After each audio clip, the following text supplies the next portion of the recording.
जय हिंद दोस्तों। आशा करते हैं आप लोग बिल्कुल ठीक होंगे और पढ़ाई लिखाई के लिए आप तैयार होंगे। आज का लेक्चर हमारा होने वाला है पासवर्ड के संदर्भ में मौलिक विधि के अंतर्गत हम इसे देखेंगे। पासवर्ड होता क्या है,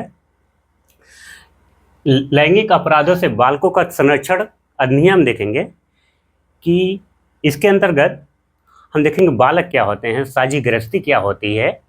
साझी गृहस्थी, जैसे कि पिछले लेक्चर हम लोग पढ़ चुके हैं कि घरेलू हिंसा अधिनियम में साझी गृहस्थी की जो परिभाषा है वो वही का नाम है, परिभाषा इसमें भी है। इसमें देखेंगे कि लैंगिक हमला क्या होता है, इसके विषय में अध्ययन करेंगे और केंद्र में किसको रख के चलेंगे। केंद्र में यहाँ बालक होगा। इसका मूल स्वरूप है, मूल उद्देश्य ही है कि बालक के साथ हो रहे अपराध एवं उत्पीड़न इत्यादि से बचाना और उनके हितों का और अधिकारों का संरक्षण दिलाना, उनको न्याय दिलाना। इसका मूल उद्देश्य है कि बालक इस अधिनियम में हम बालक को केंद्र में रख के चलेंगे। इसके आधार देखेंगे कि आधार क्या है, इसकी शुरुआत कब होती है। तो यहाँ हम कुछ शब्द लिखे हैं, उसे देख लेते हैं कि संयुक्त राष्ट्र संघ के द्वारा संयुक्त राष्ट्र महासभा के द्वारा एक प्रस्ताव लाया जाता है बालकों के संरक्षण के लिए, कि लाया जाता है और उसको प्रस्ताव को पारित भी कराया जाता है। किसके लिए? जो उसके सदस्य देश हैं उसके लिए। और ऐसा कहा जाता है कि ये प्रस्ताव को अधिनियम के रूप समस्त राष्ट्र जो संयुक्त राष्ट्र सदस्य राष्ट्र हैं वो अपने यहाँ इस अधिनियम का सृजन करें, जिससे बालक क्या उसके सामाजिक, भावनात्मक और उनकी हितों का कल्याण हो सके। यही बातें करता है। आइए हम देखते हैं कुछ शब्द जो लिखे हैं, इसके देख लेते हैं क्या लिखा है। संयुक्त राष्ट्र संघ की महासभा के द्वारा बालकों के अधिकार से संबंधित सम्मेलन में बालकों के सर्वोत्तम हित को सुरक्षित करने के लिए, मूल शब्द यही है। यहाँ पे हम ध्यान देने की बात होगी कि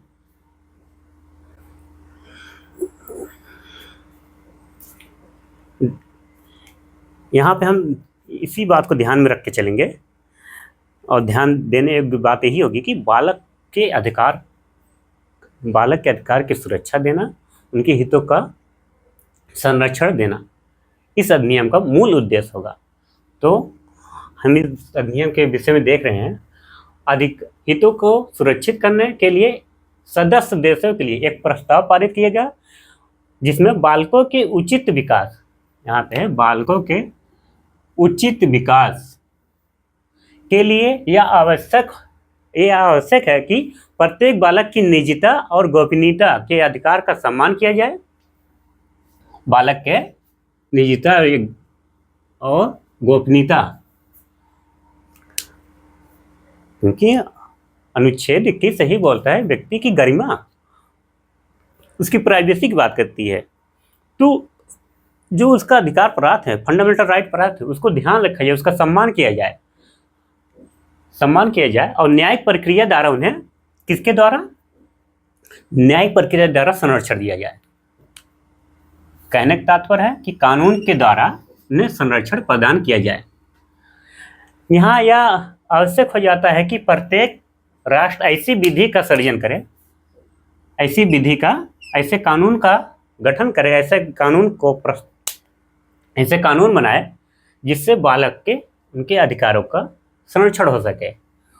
उस विधि का संरक्षक है, विधि से तात्पर्य कानून, उसे परिवर्तन में लाए जिससे बालक का सर्वोत्तम हित, यहाँ पे है बालक का सर्वोत्तम हित और उसका कल्याण हो सके। साथ ही बालक के शारीरिक स्वास्थ्य, यहाँ ध्यान देने के बाद बालक के शारीरिक स्वास्थ्य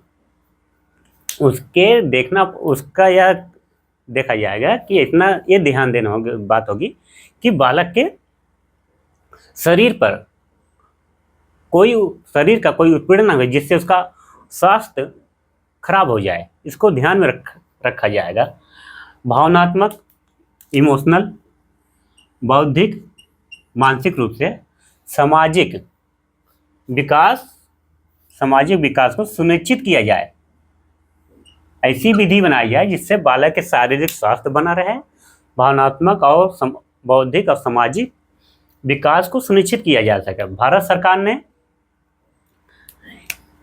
सरकार ने इसे स्वीकार किया 11 दिसंबर 1992 को, क्योंकि अधिनियम भी इसी समय हुआ था। 1992 में इस सम्मेलन हुआ था महासभा के द्वारा, तो उसी समय जो उसके सदस्य राष्ट्र हैं, उसको भारत भी सदस्य राष्ट्र उसमें स्वीकार कर लिया इस अधिनियम को स्वीकार किया। और भारतीय संविधान, देखिए जब एग्जाम में सपोज करिए पास्को एक्ट आपके एग्जाम में आ गया और उससे क्वेश्चन पूछा जाए कि जब हम पास्को एक्ट लाए उसके पीछे का कारण क्या था और उसका आधार क्या था लाने का। आधार आपको ध्यान रखना होगा कि संयुक्त राष्ट्र सभा की पहल थी, किसकी? संयुक्त राष्ट्र सभा की पहल पर, और भारतीय संविधान के अनुच्छेद 15(3) को ध्यान में रखना होगा कि इन्हीं की पहल पर ये अधिनियम लाया गया, जिससे बच्चों का विकास हो सके, उनके हितों का संरक्षण हो सके, उनके साथ कुछ ज्यादती न हो पाए। इस अधिनियम को स्वीकार किएगा। भारतीय संविधान के अनुच्छेद यहाँ है, अनुच्छेद 15 को आधार बनाते हुए लैंगिक अपराधों, सेक्सुअल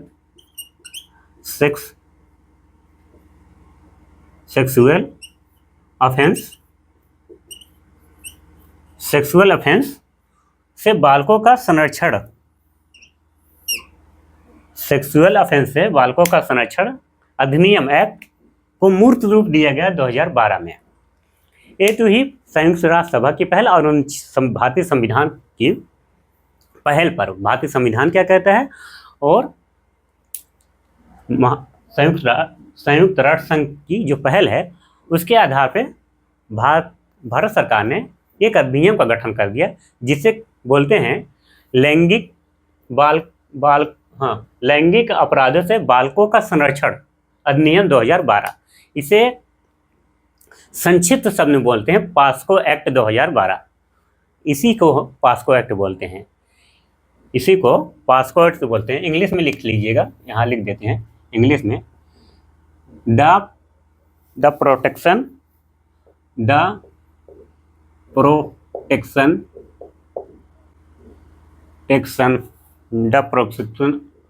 ऑफ चिल्ड्रेन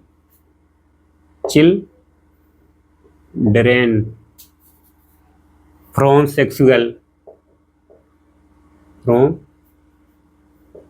सेक्सुअल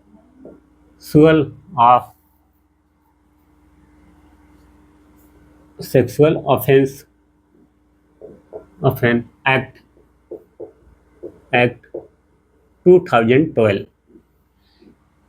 संक्षिप्त में कैसे बोलते हैं? POSCO, POCSO. इसका फुल फॉर्म क्या? पास्को क्या होगा? Protection of children from sexual offence act. तो इसे आप याद रखिएगा। ये हुई इनकी पहल। अब इसमें हम देखेंगे ये अधिनियम हमारा क्या कहता है और इसे कानूनी रूप कैसे मिला और ये कानून किस तरीके से कार्य करता है, इसके विषय में देखेंगे। इसमें देखेंगे बालक क्या होता है। मूल बात इसमें जानना है कि बालक कौन होता है और बालक के साथ यहाँ अपराध जो ऑफेंस होंगे वो बालकों के साथ होगा, और उन जो कि एक गैर जमानती अपराध है, एक जघन्य अपराध है, क्योंकि बालक। अब कुछ शब्द देख लेते हैं, इसको तो हम देखें। अब हम अपने अधिनियम की ओर चलते हैं, जो हमारे अधिनियम में लिखी हुई बातें हैं, जो हमारे एग्जाम में होंगे। अब उसे हम देखते हैं। ये तो हुई पृष्ठभूमि, इसके पीछे का सार क्या हुआ, यह नियम बनाने का सार क्या था, इसके पीछे की पृष्ठभूमि क्या थी, ये देखें।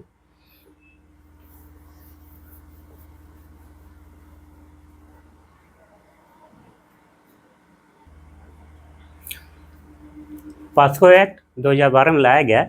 इसके पीछे कुछ उद्देश्य देखेंगे। उद्देश्य देखने से पहले एक शब्द है बालक, यहाँ देख लेते हैं। बालक बालक किसे कहते हैं? बालक, चाइल्ड, चाइल्ड। इस अधिनियम लैंगिक अपराधों से बालकों का संरक्षण अधिनियम, यह अधिनियम क्या कहता है? बालक की परिभाषा क्या देता है? तो बालक की परिभाषा से तात्पर्य है कि ऐसा व्यक्ति जिसकी उम्र 18 साल से कम है, जिसकी आयु 18 साल से कम हो, जिसकी एज 18 वर्ष से कम हो, उसे ही बालक कहते हैं। इस अधिनियम में बालक की जो परिभाषा दी गई है, ऐसे व्यक्ति, ऐसे यहाँ लिखिएगा, व्यक्ति ना लिख के ऐसे लड़के लिखेंगे, ऐसे लड़के या लड़कियां, ऐसे लड़के या ऐसे लड़का या लड़की कह लेते हैं सीधा सीधा।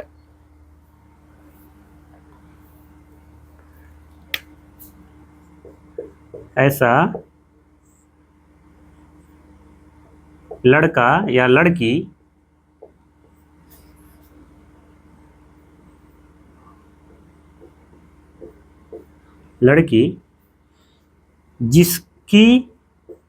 जिसकी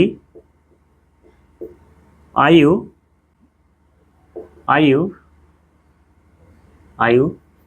18 वर्ष से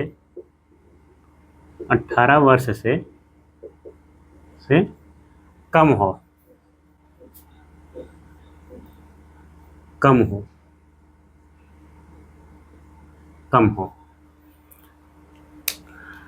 इस ऐसा लड़की या लड़का जिसकी उम्र 18 वर्ष से कम है, वो क्या कहलाएगा? बालक कहलाएगा।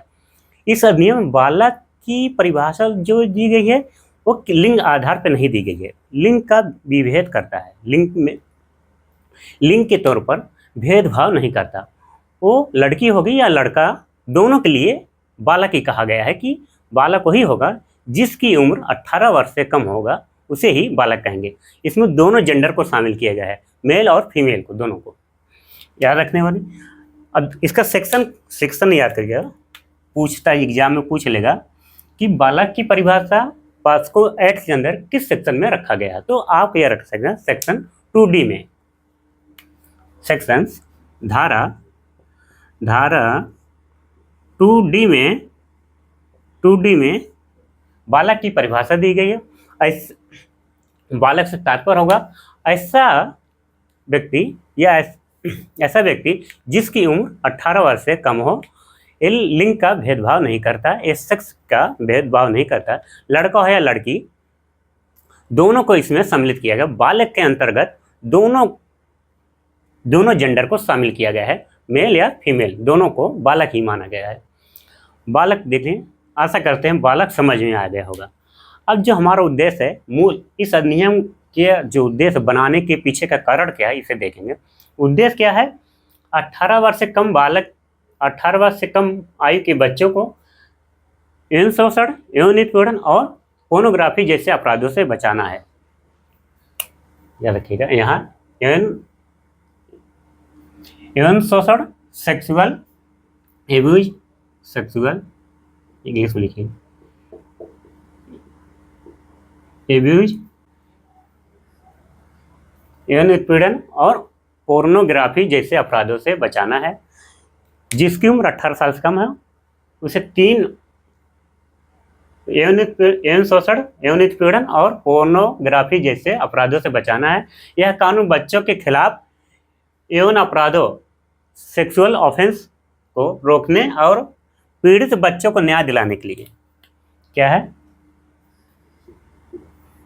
पीड़ित बच्चों को न्याय दिलाने के लिए बनाया गया है। कहने का तात्पर्य, जिस बालक की उम्र, ऐसे बालक जिसके साथ अपराध होता है, वो पीड़ित है, उसको न्याय दिलाना और ऐसे ऑफेंस से बचाने का प्रयास करता है। यहाँ पे कानून का तो काम है कि बालकों का संरक्षण दे, उनके साथ न्याय करे। साथ ही साथ एक समाज की भी जिम्मेदारी होती है कि कोई भी बच्चा अगर इस तरीके से घटनाओं में है या कोई ज़बरदस्ती इस तरह की घटनाएं कराता है, उसको जागरूक करे, अवेयरनेस पैदा करे उसके अंदर। ये दायित्व किसका होगा? एक प्रत्येक समाज का, प्रत्येक नागरिक का, माता पिता जो घर में रहते हों, शिक्षक का, जहाँ बच्चा, मतलब कहने का तात्पर्य बच्चा जहाँ भी जिसके साथ रहता है उस अभिभावक का दायित्व होता है कि बच्चों को इस विषय के बारे में बताए कि यौन शोषण क्या होता है, पोर्नोग्राफी क्या होता है, यौन उत्पीड़न क्या होता है, इन सब के विषय में बताए। ये एक अच्छे नागरिक की पहचान भी होती है और एक कर्तव्य भी है अच्छे नागरिक का, और समाज का भी कर्तव्य है। कानून तो अपना कार्य कर रही है, कानून इसलिए नियम बनाए जाते हैं, अधिनियम बनाए जाते हैं जिससे अवेयरनेस हो सके। इसके लिए दंड की भी व्यवस्था की गई है। अगर कोई व्यक्ति ऐसा कृत्य करता है और बार बार करता है तो उसको सुधार के लिए दंड का भी प्रावधान किया गया है। आप लोग आमिर खान साहब बहुत अच्छी पहल किए। एक उनका प्रोग्राम आता है सत्यमेव जयते, उसमें आप देखे होंगे छोटे छोटे बच्चे होते जिनकी उम्र 12 साल से कम है, उन्हें अवेयरनेस करते हैं, उनके अंदर जागरूकता पैदा करते हैं। किस तरीके से बताते हैं? बेटा, उसमें ये बताते हैं कि अगर 2 चीज़ बताते हैं कि एक गुड टच क्या होता है और बैड टच क्या होता है, अच्छा स्पर्श और बुरा स्पर्श किसे कहते हैं। तो वो बताते हैं बेटा कि अगर कोई बच्चा है 8 साल 12 साल का है, उसको समझ में, उसको उतनी मेच्योरिटी होती नहीं, तो बताते हैं कि आप ऐसा कोई टच, ऐसा कोई स्पर्श जिससे व्यक्ति डरा महसूस करे, सहमा हुआ महसूस करे, असहज महसूस करे, वो बैड टच है। और गुड टच है जिससे व्यक्ति डरे ना, खुले मन से रहे, उसे बोलते हैं गुड टच। तो जैसे देखते हैं कि कभी कभी कुछ लोग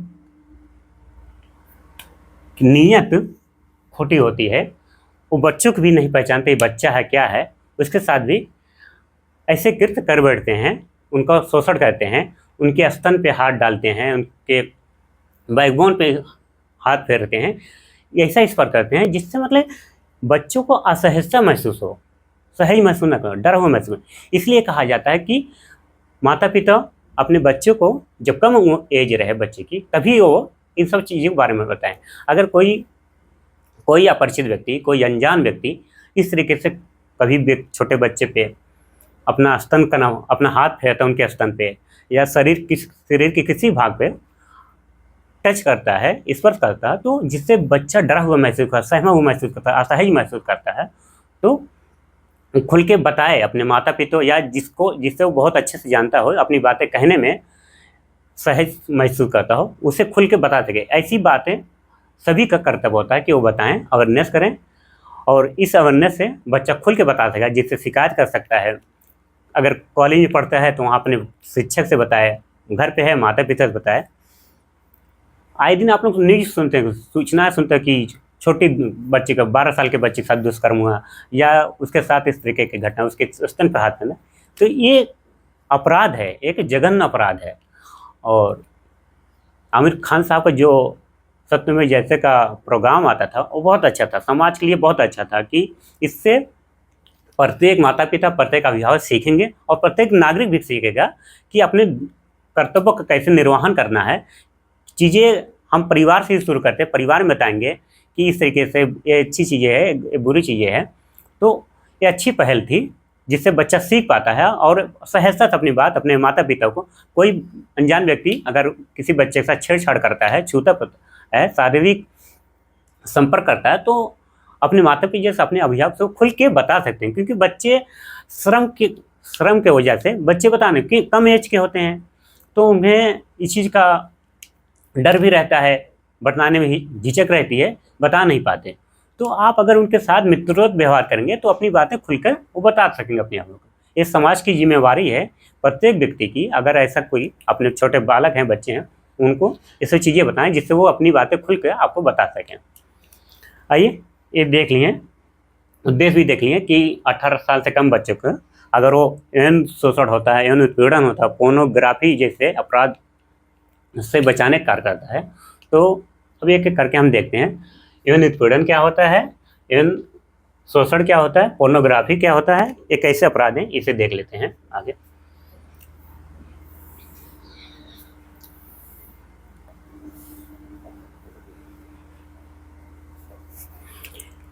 यहां देखते हैं यौन शोषण, यौन शोषण।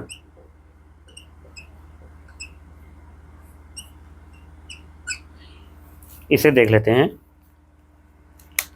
इसमें है बच्चों के साथ क्या होगा, शारीरिक संपर्क। बच्चों के साथ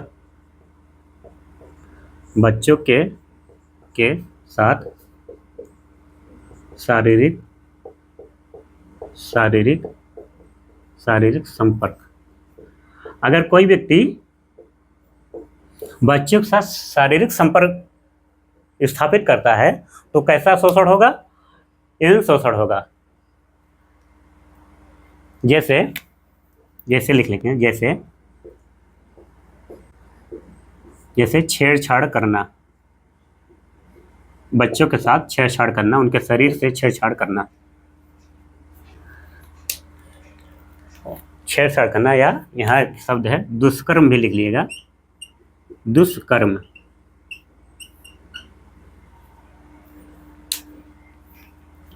यौन उत्पीड़न देख लेते हैं, यौन उत्पीड़न।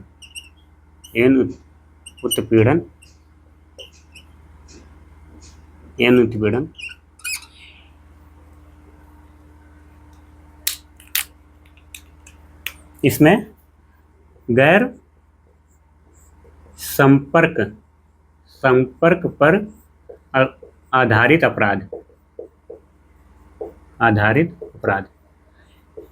यौन शोषण में होगा बच्चे के साथ गलत कार्य, उसके साथ बलात्कार करना, उसके साथ छेड़छाड़ करना, उसके प्राइवेट पार्ट को छूना, इस तरीके का अपराध को यौन शोषण कहते हैं, यौन हिंसा भी बोलते हैं इसे। और यौन उत्पीड़न किसे बोलते हैं, गैर संपर्क आधारित अपराध। गैर संपर्क से तात्पर्य है शरीर को छुए बगैर अपराध करना, जैसे कोई टिप्पणी करना, कोई अशब्दों का प्रयोग करना, इसे ही यौन उत्पीड़न बोलते हैं। जैसे एग्जाम्पल में हम लोग देख लेते हैं, जैसे अनुचित व्यवहार, जो उचित व्यवहार ना हो, अनुचित व्यवहार करना, अनुचित व्यवहार,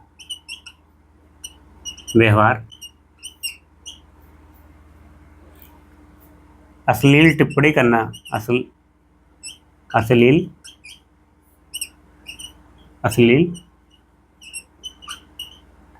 टिप्पणी करना। इसमें इंटेंशन देखा जाता है, कैसा इंटेंशन है, बैड इंटेंशन के साथ अगर वो करता है तो यौन उत्पीड़न कहलाएगा। कोई या शब्दों का प्रयोग करना जिससे समाज के तौर पर अनुचित न हो और समाज इसे मान्यता न देता हो, तो उस तरीके का टिप्पणी करना यौन उत्पीड़न कहलाता है। आगे देखते हैं पोर्नोग्राफी क्या होता है।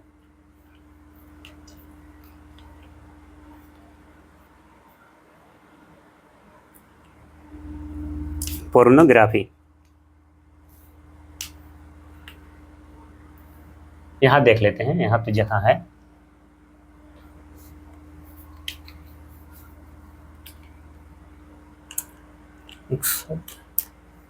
ऊपर देख लेते हैं पोर्नोग्राफी क्या आता है।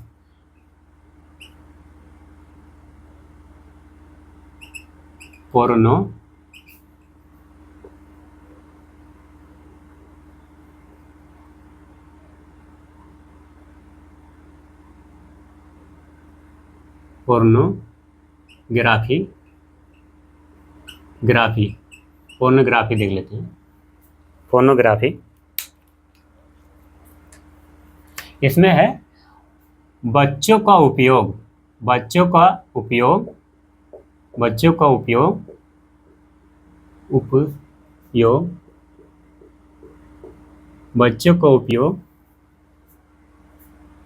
अश्लील सामग्री में करना, अश्लील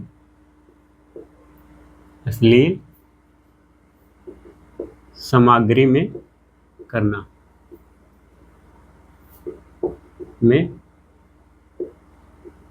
करना, करना या कराना। ये पोर्नोग्राफी क्या होता है? बच्चों का उपयोग अश्लील सामग्री में करना या कराना पोर्नोग्राफी कहलाता है।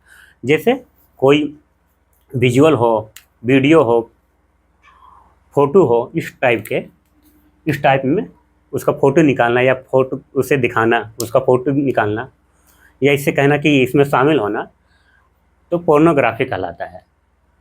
पोर्नोग्राफी कि बच्चों का उपयोग अश्लील से तात्पर्य है जो समाज के और नैतिकता के और विधि के अनुरूप न हो, उसके खिलाफ हो, ऐसी सामग्री का प्रयोग करना या करवाना दोनों क्या कहलाता है? पोर्नोग्राफी कराना। जैसे आप लोग वीडियो देखते होंगे, वीडियो वगैरह का नाम है, कभी कभी सोशल मीडिया पर ऐसे का नाम विचित्र वीडियो आ जाते हैं जो पोर्नोग्राफी के श्रेणी में आते हैं, क्योंकि उसमें शरीर का खुलापन होता है, शरीर का ऐसा चित्र, ऐसा फोटो, ऐसा वीडियो जिसमें शारीरिक संरचना पर कोई पर्दा ना हो, उस पर कोई कवर ना हो, इस तरीके के चित्र वगैरह जो होंगे वो पोर्नोग्राफी कहलाते हैं।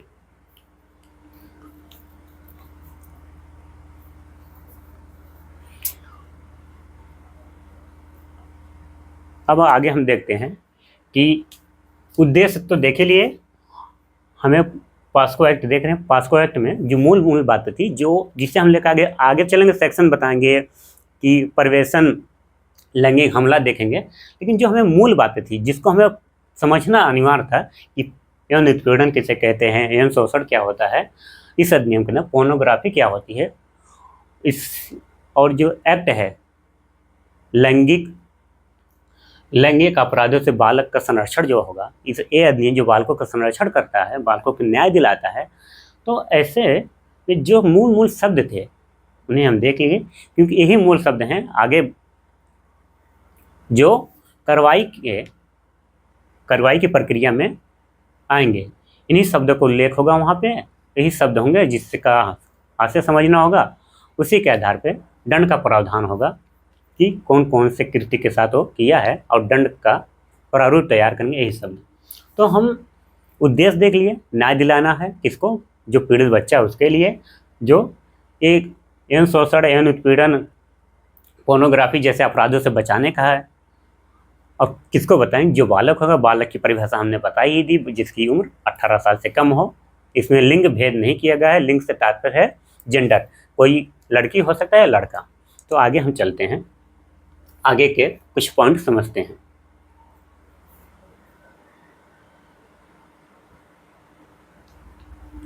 सेक्शन 2D कहता है कि बालक संबंधी अश्लील सामग्री। सेक्शन 2D कहता है बालक संबंधी अश्लील सामग्री, पोर्नोग्राफी मटेरियल इन्वॉल्व चाइल्ड। बच्चे किसमें शामिल होगा?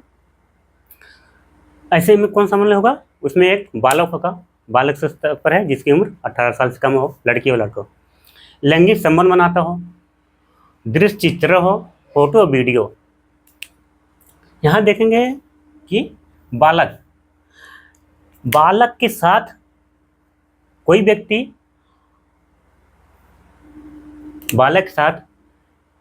व्यक्ति, उसके शरीर के किसी भाग को, जैसे वेजाइना, माउथ, पेनिस,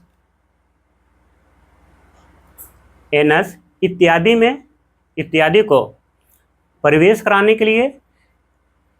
के लिए कहता है या कराने के लिए कहता है, कि इस तरीके का अगर करता है तो वो ये बालक संबंधी अश्लील सामग्री होगा। अश्लील सामग्री का तात्पर्य है कि शरीर के प्राइवेट पार्ट को छूने या उसमें प्रवेश करने इत्यादि कार्य को करने के लिए कहता है, तो वो बालक संबंधी अश्लील सामग्री में आएगा। इसमें एक बालक शामिल होगा ही, बालक के साथ, और इसी के बचाने, इसी से सुरक्षित करने के लिए, इसी से निजात दिलाने के लिए ये अधिनियम बनाया जाए। बालक होगा, लैंगिक संबंध होगा, लैंगिक संबंध तात्पर्य है इसमें शरीर के बनावट को छुएगा इसमें शारीरिक संबंध भी स्थापित होता है, शारीरिक संबंध स्थापित होता है।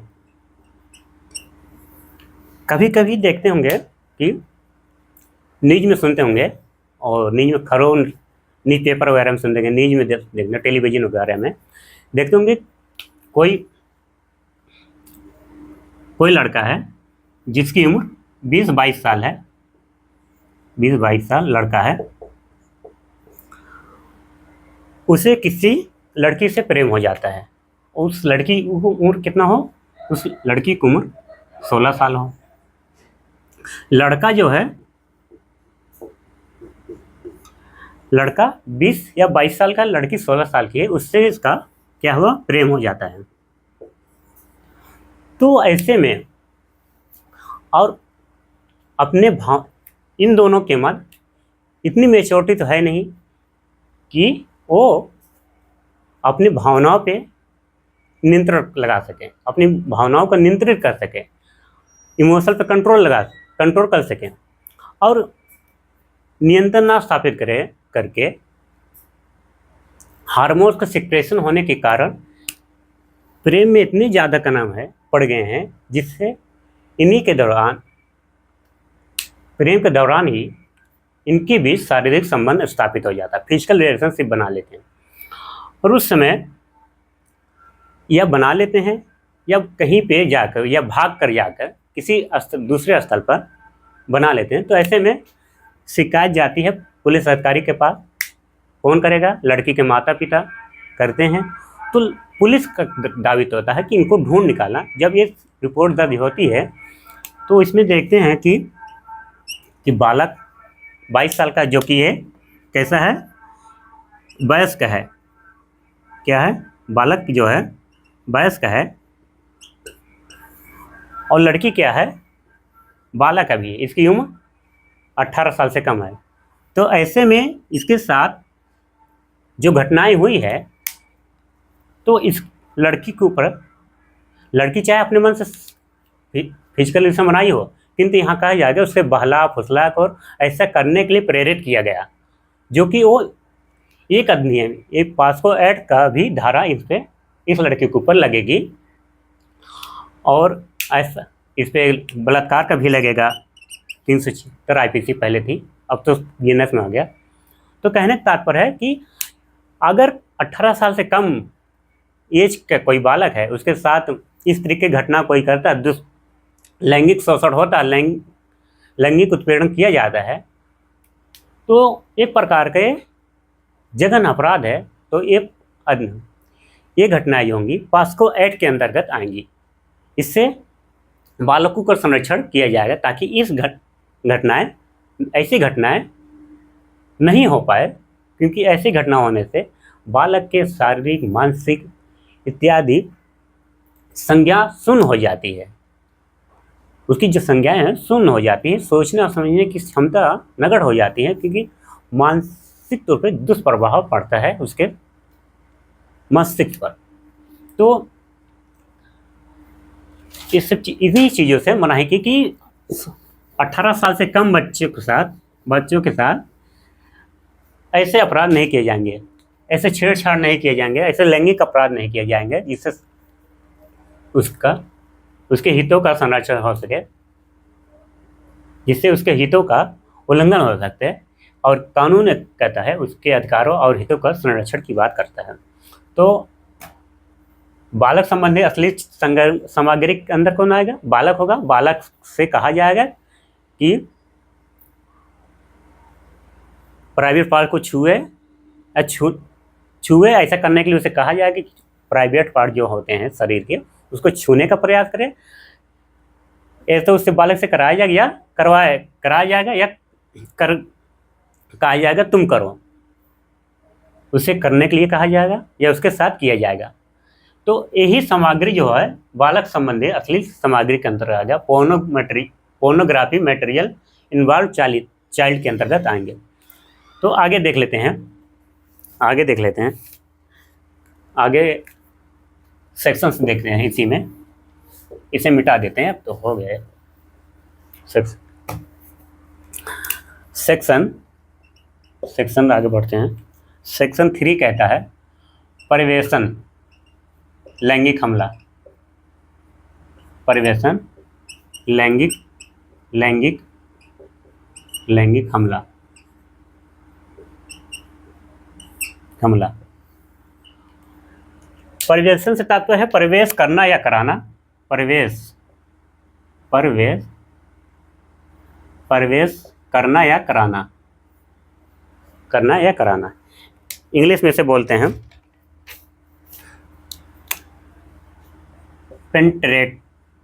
पेंट्रेक्टिक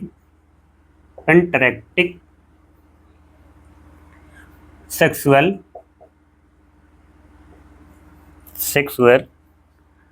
असॉल्ट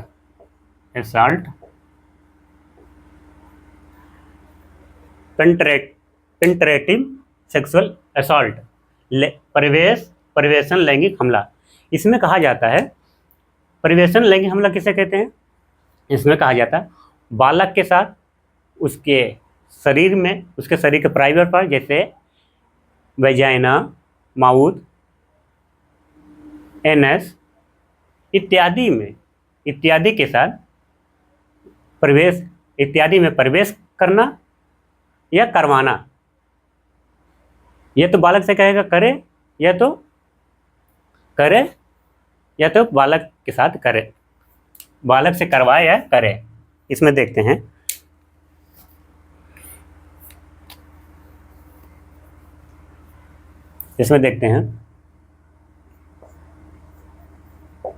पेनिस। यहाँ देखते हैं पहला पॉइंट देखते हैं पेनिस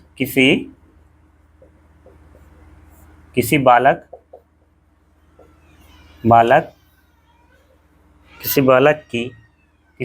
की वेजाइना, माउथ,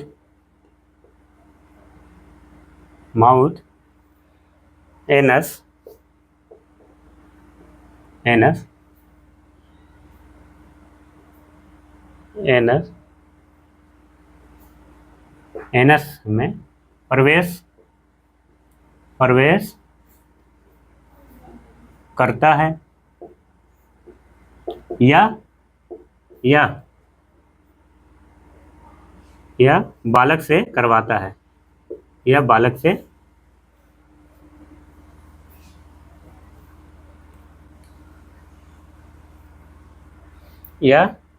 से ऐसा करने को कहता है, ऐसा करने को कहता है। इसमें समझने वाली बात है परिवेशन से तात्पर्य प्रवेश करना। पेंट्रेटिव सेक्सुअल असॉल्ट में कि कहता है कि पेनिस यानी किसी बालक की वेजाइना में या उसके मुंह में, वेजाइना मतलब यानी एनस गुदा में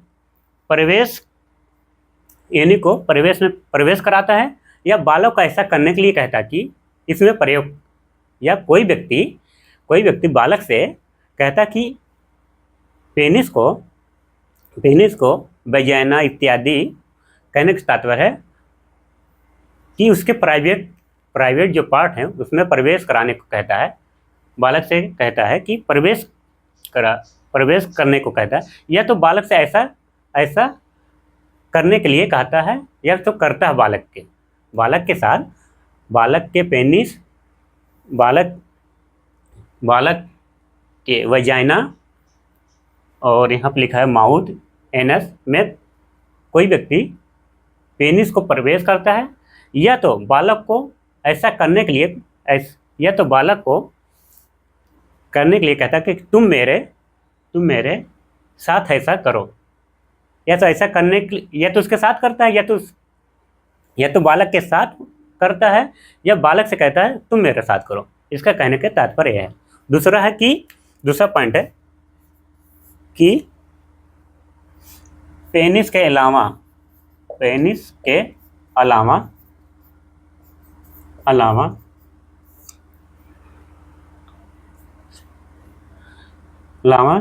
शरीर के किसी अंग का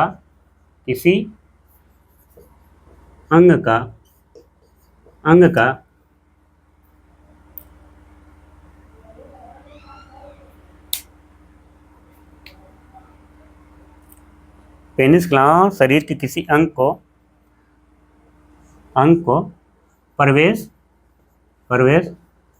करने को कहता है या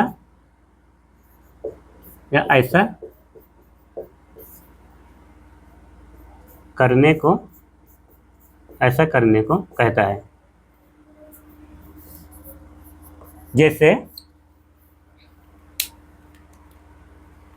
जैसे यहाँ है, कोई व्यक्ति कहता है पेनिस के अलावा,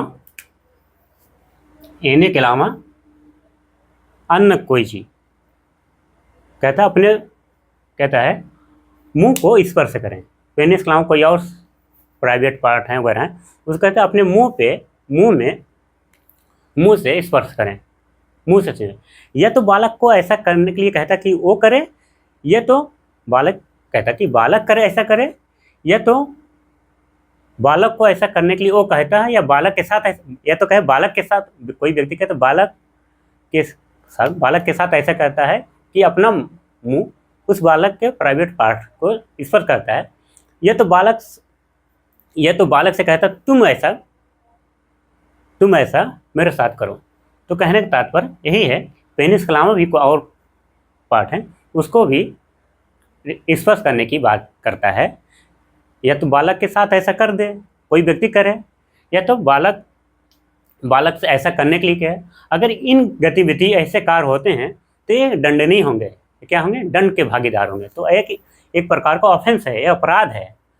जो करता है या करवाता है, जैसे बालक यहाँ बालक से करवा रहा है तो बालक यहाँ नहीं होगा, जो करवा रहा है, जो ऐसा करने के जो कर रहा है, जैसे वो व्यक्ति कर रहा है बालक के साथ तो व्यक्ति दंड होगा, या व्यक्ति करवा रहा है बालक से तो व्यक्ति ही अपराध कर रहा है, तो उसी को दंड का प्रावधान है। और बालक को सुधार के लिए उसके संरक्षण की व्यवस्था इस अधिनियम में कहा गया, क्योंकि बालक की उम्र 18 वर्ष से कम है, और बालक की उम्र 18 वर्ष से कम से इमेच्योरिटी है, उसके अंदर मेच्योर नहीं है। तो कोई व्यक्ति जो 18 वर्ष से अधिक है ऐसा करने के लिए कहता है तो वो एक प्रकार का अपराधी है, उसके ऊपर आपराधिक कृत्य किया है, अपराध घोषित किया जाएगा, और उसके ऊपर दंड का भी प्रावधान इस अधिनियम में किया गया है। आगे देखते हैं धारा 4 में इसी के लिए परिवेशन लैंगिक हमला के लिए दंड का प्रावधान किया गया है। देखते हैं,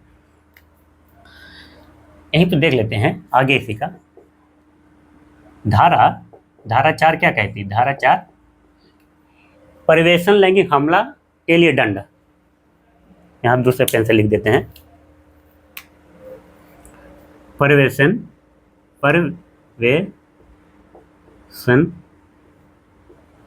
लैंगिक हमला के लिए पनिशमेंट क्या हो, पनिशमेंट या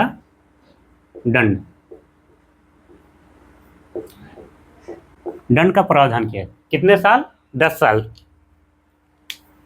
जिसमें कहा गया है कि दंड का जो प्रावधान किया गया है 10 साल या आजीवन कारावास, 10 साल कारावास या आजीवन।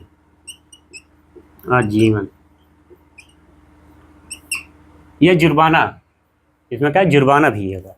जुर्माना कौन करेगा, कोर्ट तय करेगी।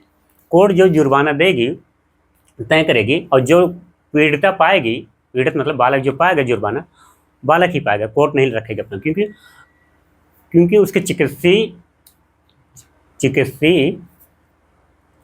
चिकित्सक के लिए, उसके इलाज के लिए पैसे मिलेंगे, उसको जो मानसिक रूप से पुनर्वास के लिए मिलेगा, जो वो प्रताड़ना झेली है उससे उबरने के लिए वो पैसे, वो जुर्माना जो मिलेगा वो बालक को दे दिया जाएगा।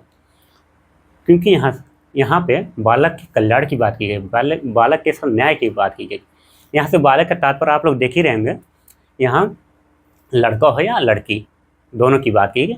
उसमें कोई आप एक इसमें ये ना मान के चलिएगा कि लड़की होगा या लड़का होगा, एक दोनों के साथ हो सकता है। एक घटना है जिसकी उम्र 18 साल से कम है, उसके साथ इस तरह की घटना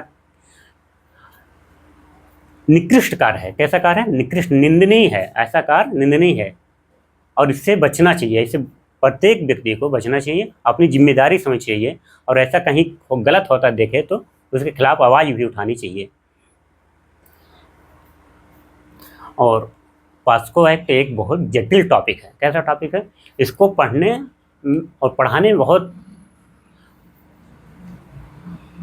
गंभीर पूर्वक होकर पढ़ाना पड़ता है, और इसमें कुछ प्रैक्टिकल चीज़ें बतानी ही पड़ती है कि प्रैक्टिकल चीज़ें ना बताएं तो ये टॉपिक इतना जटिल है, समझ में नहीं आएगा। क्योंकि बहुत ज़्यादा खुल के इस टॉपिक तो बोल नहीं सकते, क्योंकि एक मर्यादा होती है बोलने की, उस मर्यादा में रह के बोलना पड़ता है। किंतु कुछ शब्दों का प्रयोग तो करना ही पड़ेगा, कुछ वाक्यों का प्रयोग करना पड़ेगा जिससे प्रैक्टिकल रूप में आप समझ सकें टॉपिक, क्योंकि ये इतना जटिल टॉपिक है, समझना इतना आसान नहीं है। आगे बढ़ते हैं, आगे एक सेक्शन देख लेते हैं।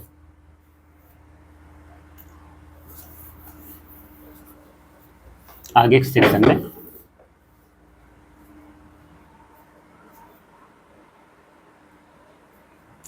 धारा 5 देखते हैं। धारा 5 में गुरुतर पर्यवेक्षण लैंगिक हमला, गुरुतर पर्यवेक्षण लैंगिक हमला, एग्रावेटेड पेनिट्रेटिंग सेक्सुअल असॉल्ट, इसे देखते हैं।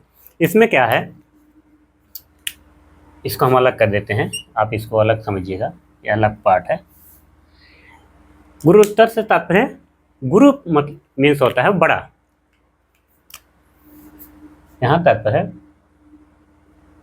बड़ा या उच्च पद पर बैठे अधिकारी, उच्च पद पे बैठे हुए पदाधिकारी, यहाँ से तात्पर्य, यहाँ से इसका तात्पर्य है लीजिएगा, उच्च पद पर बैठे पदाधिकारी। पर्यवेक्षण लिंग हमला, अगर उच्च पद पर बैठे अधिकारी अगर इस तरीके से कृत्य करते हैं तो वो भी एक प्रकार से अपराध करते हैं, उनके भी ऊपर दंड का प्रावधान है। तो ऐसा व्यक्ति कौन करेगा? पब्लिक गवर्नमेंट, पब्लिक सर्वेंट, लोक सेवक, हिंदी में लिख लीजिएगा, लोक सेवक, लोक सेवक, लोक सेवक, आर्मी स्टाफ, आर्मी स्टाफ सैन्य बल, सैन्य बल, सैन्य बल,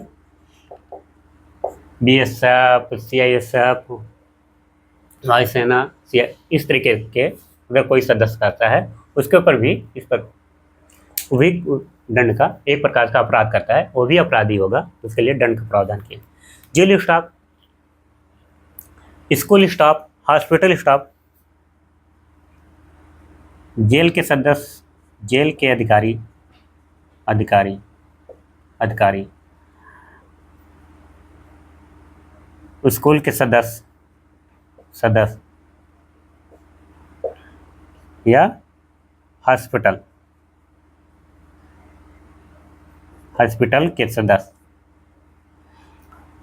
अगर ऐसा एक नॉर्मल व्यक्ति करे तो समझ में आता है, एक जिम्मेदार व्यक्ति अगर इस तरीके से, जो जिम्मे सब बैठे पदाधिकारी जो जिम्मेदार व्यक्ति होते हैं, क्योंकि उन पर समाज की जिम्मेवारी होती है, समाज की जिम्मेदारी होती है, और इनका कार्य होता है अपने दायित्व का निर्वहन करना, नागरिकों को सुरक्षा प्रदान करना। अगर यही लोग का नाम है पर्यवेक्षण लैंगिक हमला करेंगे तो व्यक्ति अपनी शिकायतें किसके पास जाके करेगा, कहाँ करेगा? जब यही लोग करेंगे जो एक न्याय दिलाने के लिए सहारा बनते, उपयोगी बनते हैं, अगर वही जब कहने का तात्पर्य रक्षक ही भक्षक बन जाए, जो रक्षा करने वाला है वही भक्षक बन जाए, तो व्यक्ति को या बालक को न्याय कहाँ से मिलेगा?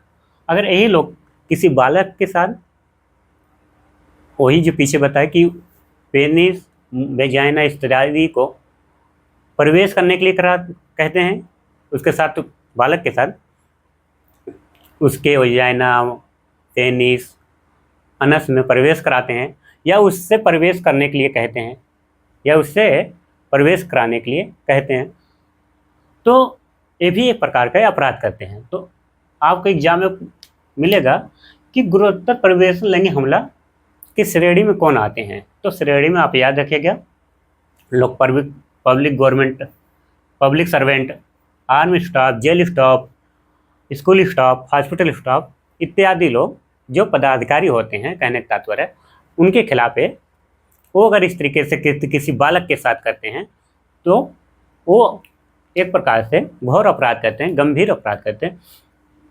तो इनके लिए दंड का भी प्रावधान, पनिशमेंट का भी प्रावधान किया गया है।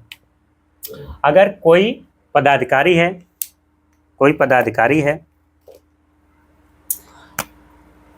कोई पुलिस ऑफिसर थाने में बैठा है, अगर वो इस तरीके से करता है,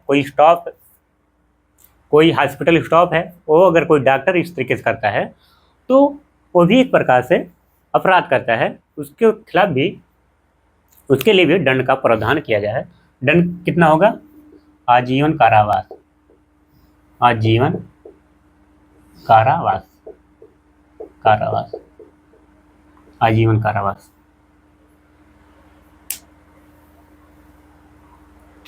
आशा करते हैं गुरुतर परिवेशन लैंगिक हमला समझ गए होंगे।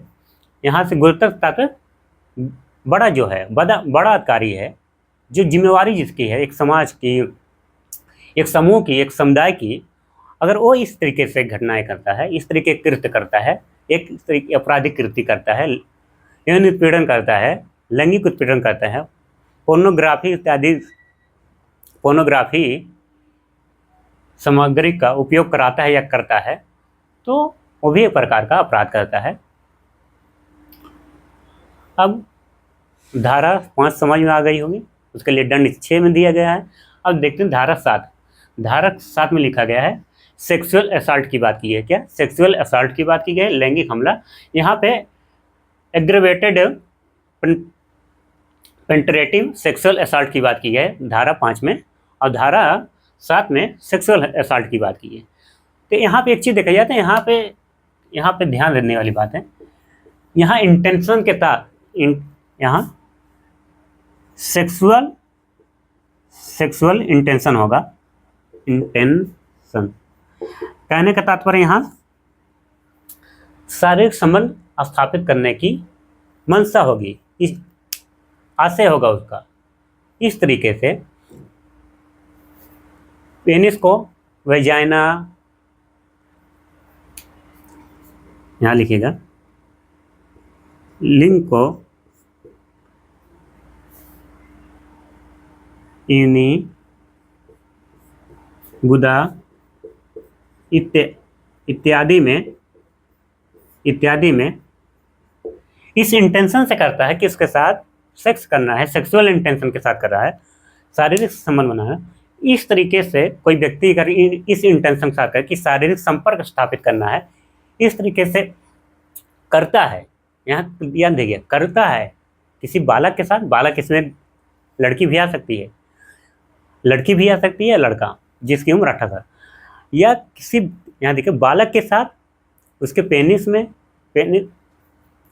यहाँ से याद है, बालक के साथ उसके वेजाइना में, उसके गुदा में, माउथ में, इस इत्यादि को, बालक के साथ इत्यादि कृत्य कोई व्यक्ति करता है तो अपराधी हुआ। या बालक से कोई व्यक्ति वेजाइना, लिंग इत्यादि, वेजाइना इत्यादि को करता है, कहने के लिए बालक से कहता तुम ऐसा करो, तो एक प्रकार से अपराधी होगा। यहाँ इंटेंशन होगा सेक्स का, सेक्सुअल इंटेंशन इसमें शामिल होगा। लैंगिक हमला जहाँ होगा वहाँ पे तात्पर्य ही है कि शारीरिक संबंध स्थापित करने के उद्देश्य से किया गया लैंगिक शोषण, लैंगिक उत्पीड़न, लैंगिक हमला कहलाता है, सेक्सुअल असॉल्ट कहलाएगा। वो एक व्यक्ति करेगा, उसकी मंशा होगी, 2 तरीके की, या तो करने की मंशा होगी या तो करवाने की। तो ये ध्यान रखने योग्य बात है, तो आप इस बात को याद रखिएगा। और यहाँ पे देखिए दंड की बात की है, पनिशमेंट की बात की है। पनिशमेंट यहाँ है,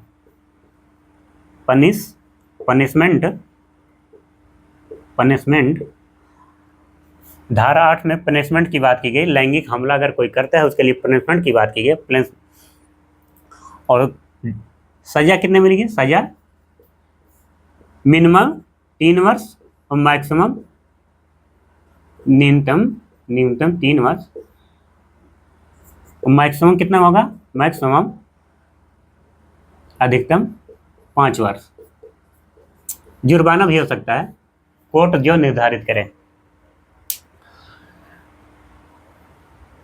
आशा करते हैं आपको धारा 5 समझ में आ गया होगा, धारा 6 समझ में आया होगा, धारा 7 भी समझ में आया होगा। अभी तक हम लोग देखे हैं उसको एक बार रिकॉल करते हैं। जैसे कि धारा 1 में, इस अधिनियम की धारा 1 क्या कहती है? इस अधिनियम की धारा 1 कहती है कि अधिनियम का नाम क्या होगा? नाम होगा पास्को एक्ट, इसे protection of children from sexual offence act 2012। Hindi में बोलेंगे इसका नाम क्या होगा? लैंगिक अपराधों से बालकों का संरक्षण। और उसी में कहता है कि दूसरा पॉइंट कहता है धारा 1 में कि इस अधिनियम का कार्य क्षेत्र क्या होगा, कहाँ तक ये कार्य करेगा। तो आपको याद रखना है ये संपूर्ण भारत पर कार्य करेगा, 28 राज्य और 8 केंद्र शासित प्रदेश तक कार्य करेंगे। और धारा 2D हम लोग देखे थे, याद होगा आपको, धारा 2D यहाँ देखते हैं। हम यहाँ आपको रिकॉल करा रहे हैं, जो अभी तक हम पढ़े हैं उसके विषय में रिकॉल करा रहे हैं। धारा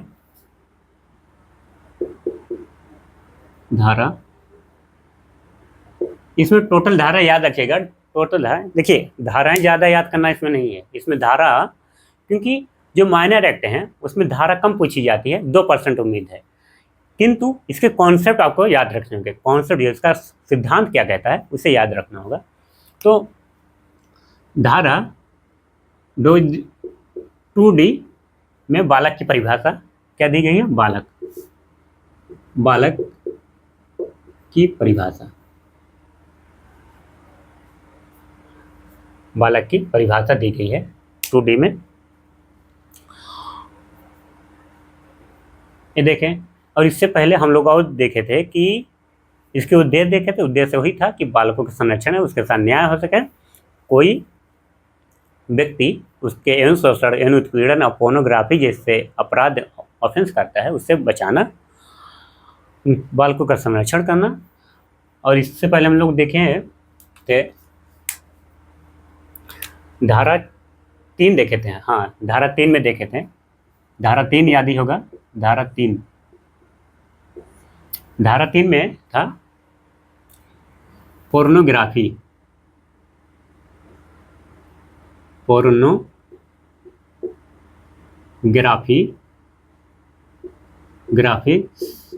से संबंधित सामग्री देखे थे।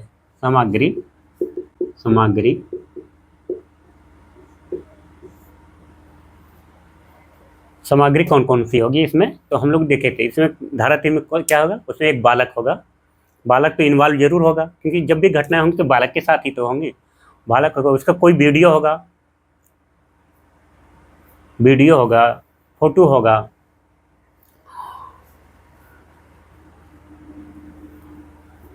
इत्यादि।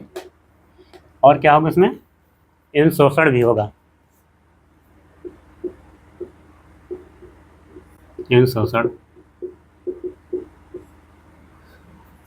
बालक के साथ क्या होगा? बालक इन्वॉल्व होगा, फोटो वीडियो होगा,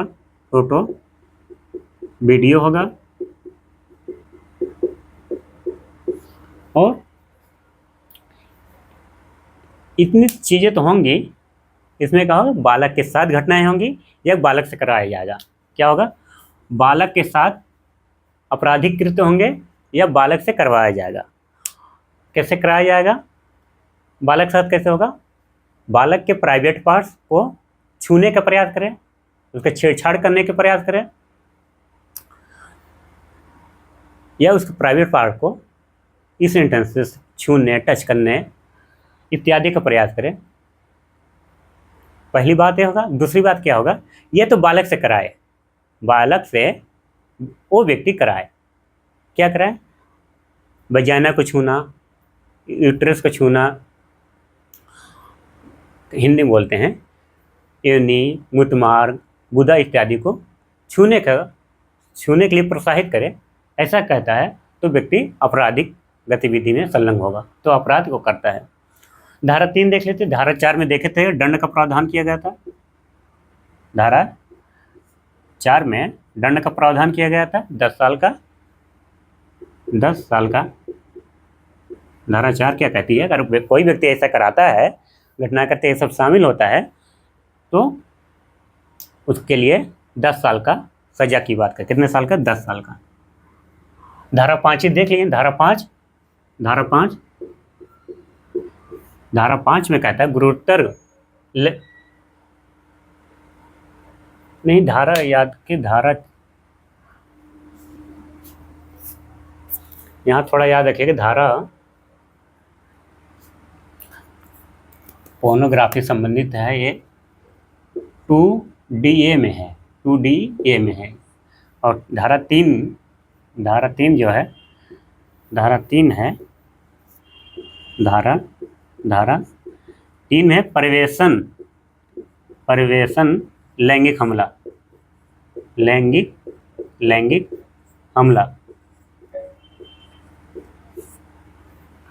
इसमें क्या आ गया है? Penetrative sexual assault. तो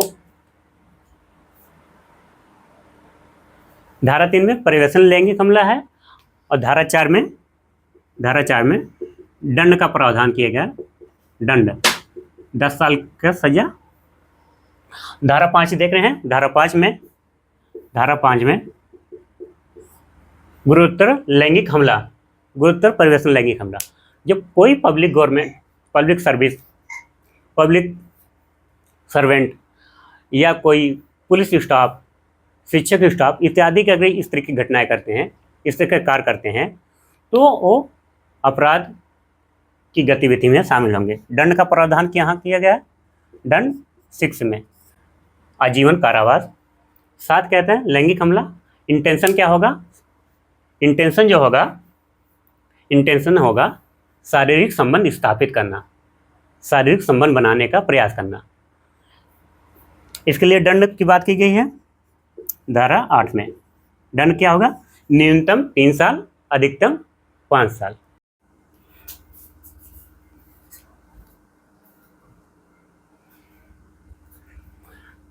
लैंगिक उत्पीड़न देखेंगे कि पॉस्को एक्ट के अंतर्गत लैंगिक उत्पीड़न की परिभाषा क्या दी गई और किस सेक्शन के अंतर्गत रखा गया है।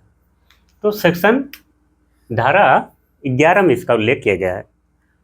लैंगिक अपराधों से बालकों को संरक्षण की बात अधिनियम 2012 करता है।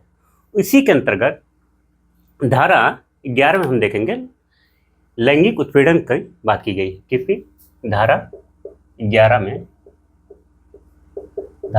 में लैंगिक उत्पीड़न की बात की गई है। इसमें कहा गया है कोई व्यक्ति किसी बालक के साथ लैंगिक उत्पीड़न करता है। लैंगिक उत्पीड़न से तात्पर्य है गैर शारीरिक संपर्क। वो शारीरिक संपर्क न कर किसी वीडियो के माध्यम से कोई टिप्पणी करके इत्यादि तरीके से वो लैंगिक उत्पीड़न करता है। यहाँ पे लिखा है कोई शब्द बोल के, कोई टिप्पणी करके। शब्द कैसे रहेगा? अमर्यादित शब्द जो समाज के द्वारा स्वीकृत न हो और विधि के अनुरूप वो इलीगल हो। ऐसे शब्दों का प्रयोग करके, आवाज कोई शब्द बोलकर, शरीर की बनावट को लेकर, शरीर का जो बनावट होता है, बालक के शरीर की बनावट पर कोई टिप्पणी करना, शरीर के किसी भाग को दिखाता है या शरीर के किसी भाग को दिखाता है। अब दूसरा पॉइंट देखते हैं, बच्चों को अश्लील सामग्री दिखाता है। बच्चों को अश्लील सामग्री से तात्पर्य पोर्न, यहाँ लिख रहे हैं पोर्न, इसमें होगा फोटो और क्या होगा? वीडियो। ऐसे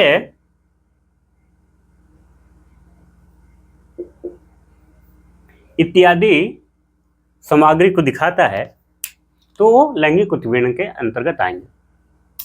अगला देखते हैं, बालक के साथ इलेक्ट्रॉनिक रूप से वो पीछा करता है, इलेक्ट्रॉनिक माध्यम से वो पीछा करता है। पीछे का तात्पर्य है वो प्रताड़ित करता है इलेक्ट्रॉनिक माध्यम से, व्हाट्सएप पर, इंस्टाग्राम पर, जो एक प्रकार का साइबर क्राइम भी है, फेसबुक पर अपरिचित लोगों को मैसेज करना, अपरिचित बालक को मैसेज करना इत्यादि वीडियो को भेजना, तो बालक के इलेक्ट्रॉनिक माध्यम से पीछा करना लैंगिक उत्पीड़न के अंतर्गत आएगा। बालक के शरीर के किसी भाग को लैंगिक संलिप्तता, यहाँ लिखा है लैंगिक संलिप्तता मतलब जुड़ाव हो उससे, सेक्सुअल इन्वॉल्वमेंट, वीडियो, और कोई बालक की कोई लैंगिक संलिप्तता से संबंधित कोई वीडियो हो, फोटो हो, उसको मीडिया में वायरल करने की, प्रसारित करने की धमकी देता हो। इस प्रकार के कृत्य को आपराधिक कृत्य माना गया है, लैंगिक उत्पीड़न माना गया है, और इसके लिए सजा की प्रावधान है, दंड का भी प्रावधान किया गया है, वो सेक्शन 12 में किया गया है। अगर इस तरीके से कृत्य कोई व्यक्ति किसी बालक के साथ करता है, बालक, इस अधिनियम में बालक को माना गया है कि 18 साल से कम एज के बच्चों को बालक मानते हैं। वो लड़की भी हो सकती है, वो लड़का भी हो सकता है, इसमें लिंग भेद की बात नहीं की गई है। तो धारा इसी में देख लेते हैं, इसके लिए दंड का प्रावधान किसमें है, धारा 12 में दंड की प्रावधान। दंड कितने मिलेगा उसको, अगर ये चीजें करता है, वो आरोपी है, अभियुक्त है, तो उसे कोर्ट के द्वारा तय की गई अवधि होगी, और अवधि जो इस अधिनियम में है, अवधि जो है कितने साल की सजा होगी, वो 3 साल कारावास, 3 साल का कारावास प्लस फाइन भी हो सकता है, फाइन प्लस पेनल्टी, जुर्माना जो कोर्ट निर्धारित करे वही होगा। आगे सेक्शन देख लेते हैं।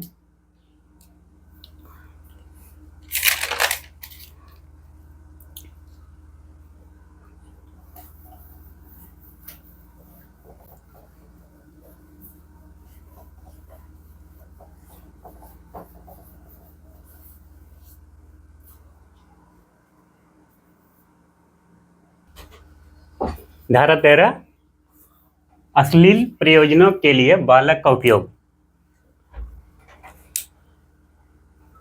उसका पर्पस क्या है, पोर्न वीडियो के लिए बालक यूज करता हो, उसका कोई वीडियो हो, कोई फोटो हो इत्यादि को मीडिया या विज्ञापन के माध्यम से बालक के प्राइवेट पार्ट को वायरल करने की बात करता हूँ।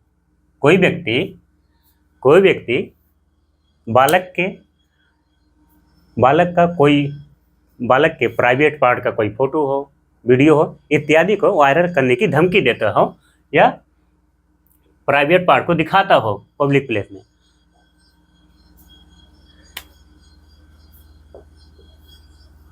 बालक को गलत या अश्लील तरीके से, या तो प्राइवेट पार्ट को दिखाता हो या अश्लील तरीके से दिखाता हो, तो ऐसे में अगर कोई व्यक्ति बालक को प्राइवेट पार्ट बालक को दिखाता हो, या तो कोई ऐसी फोटो या वीडियो इत्यादि को मीडिया में के माध्यम से, टेलीविजन के माध्यम से या विज्ञापन के माध्यम से वायरल करने की बात करता हो, तो इसके लिए दंड का प्रावधान किया गया है। धारा 14 में कहा गया है कि वह व्यक्ति दंडनीय होगा। धारा 14 में कहा गया दंड का प्रावधान किया गया। अगर ऐसा कृत्य कोई करता है, कोई व्यक्ति किसी बालक को प्राइवेट पार्ट की फोटो, वीडियो इत्यादि दिखाता है, तो उसके लिए दंड का प्रावधान किया गया है। दंड का प्रावधान किया गया है।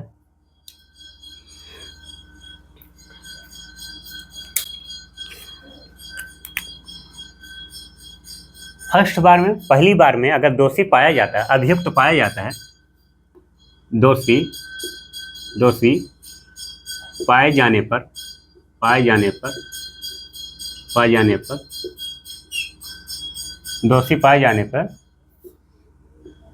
5 साल की सजा, 5 साल की। सेकंड बार में, एक हुआ फर्स्ट बार में, सेकंड बार में दोषी पाए जाने पे तो 10 साल की सजा। यहाँ लिख लीजिएगा कारावास।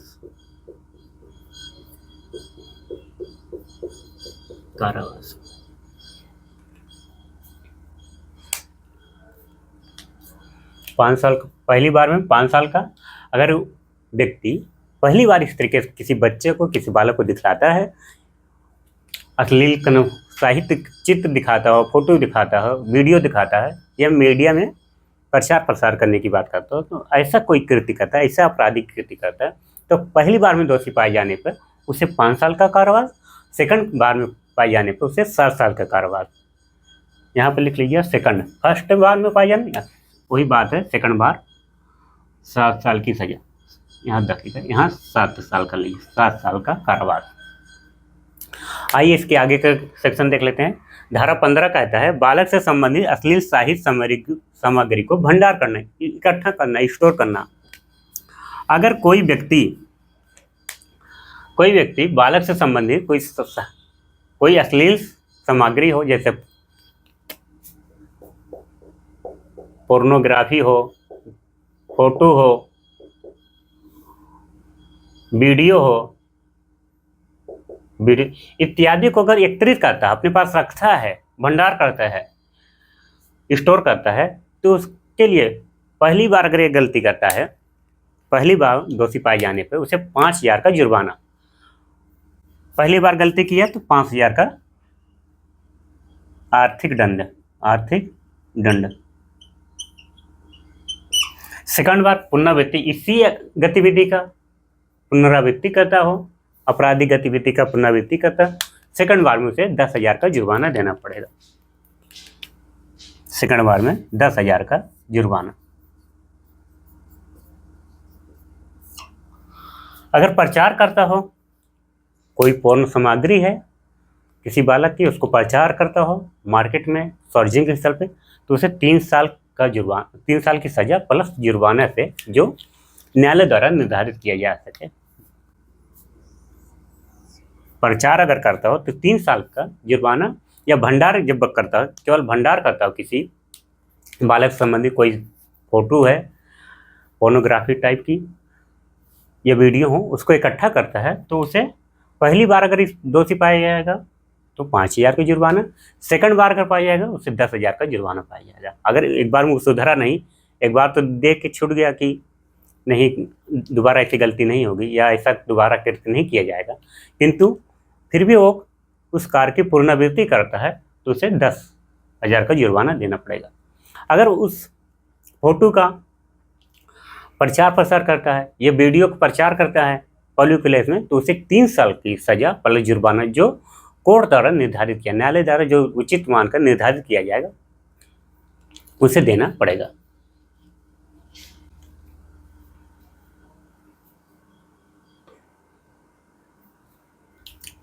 धारा 19 कहता है कि अपराधों की रिपोर्ट करना। कोई अपराध घटित होता है तो उसको रिपोर्ट करने की बात कीजिए, कहाँ शिकायत दर्ज होगी इसकी बात करता है। तो रिपोर्ट कहाँ दर्ज होगी? कोई आपराधिक गतिविधि हो गई, लैंगिक अपराध संरक्षण अधिनियम 1912 के तहत कोई आपराधिक घटना होता है, कोई आपराधिक कृति होती है, तो उस शिकायत को किस स्थल पर या किस संस्था में दर्ज की जाएगी, किस जगह आवेदन दिया जाएगा, तो शिकायत कहाँ दर्ज की जाएगी? शिकायत दर्ज की जाएगी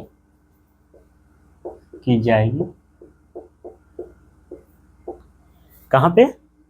विशेष किशोर police unit, special juvenile police unit होती है, वहाँ पे अपनी बात दर्ज करा दें। या स्थानीय पुलिस, स्थानीय पुलिस कहने का तात्पर्य जिस जगह, जिस क्षेत्र में, जिस जगह पे घटना हुआ उस क्षेत्र के अंतर्गत आने वाले पुलिस थाने जो होते हैं, पुलिस स्टेशन होते हैं, वहाँ पे आवेदन पत्र या शिकायत पत्र दर्ज होगा। स्थानीय पुलिस उसे बोलते हैं। वहाँ का भार साधक अधिकारी जो होगा, वहाँ का जो एसआई रैंक का अधिकारी हो, वही दर्ज करेगा। कौन दर्ज करेगा? एसआई रैंक का अधिकारी जो होगा।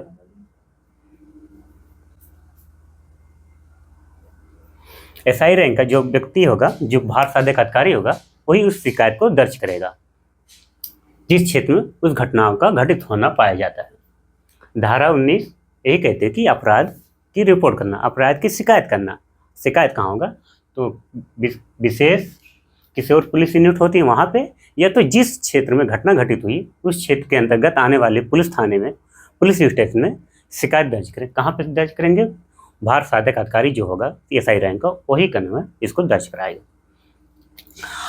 धारा 20 कहती है media, hotel, lodge, hospital, stadium का कोई कर्मचारी, कहीं पे हॉस्पिटल है, स्कूल है, मीडिया है, होटल है, इस तरीके से कहीं पे जहाँ कर्मचारी रहते हैं, अगर उन्हें पता है बालक से संबंधित कोई अश्लील सामग्री है, बालक से संबंधित कोई अश्लील सामग्री की जानकारी है कि वहाँ पे पोर्न जैसी वीडियो बेची जाती है, पोर्न में जैसे फोटो का प्रचार हो रहे हैं या मार्केट में इस तरीके से बेचे रहे हैं जो बालक से संबंधित होगा, तो उस व्यक्ति की अगर जानकारी है तो उस जानकारी को, उस साक्ष्य को कहाँ प्रस्तुत करेगा?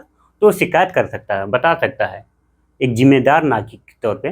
तो विशेष किशोर पुलिस यूनिट बनी है तो वहाँ पे, या जिस एरिया में उस व्यक्ति है, या होटल जिस एरिया में जहाँ पे वो व्यक्ति कार्यरत है, काम कर रहा है, उस एरिया के अंतर्गत आने वाली स्थानीय पुलिस जो है, पुलिस स्टेशन है, वहाँ पे जाके इस आवेदन को, इस जानकारी को दे सकता है।